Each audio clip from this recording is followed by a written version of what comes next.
reflejar el valor supremo del cielo, Jesús habló de un tesoro escondido.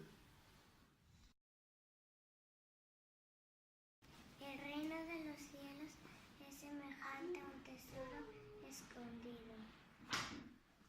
Al encontrarlo, un hombre lo oculta y gozoso del hallazgo va y vende cuanto tiene y compra.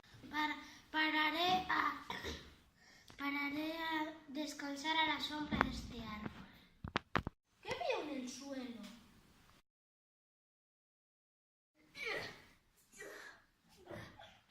¡Oh! ¡Un tesoro!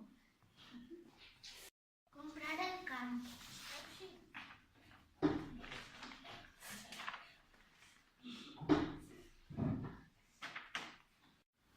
Buenos días. Buenos días. Quiero comprar tu campo. Mi campo no vale tanto, no se puede sembrar. Pero yo quiero comprar tu campo.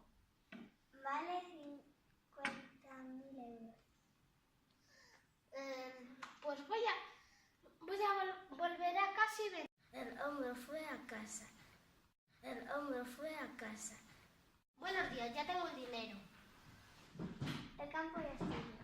El hombre lo arriesgó todo. ¡El tesoro es mío!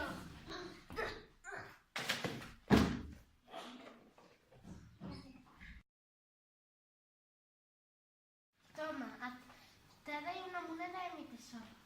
Adiós.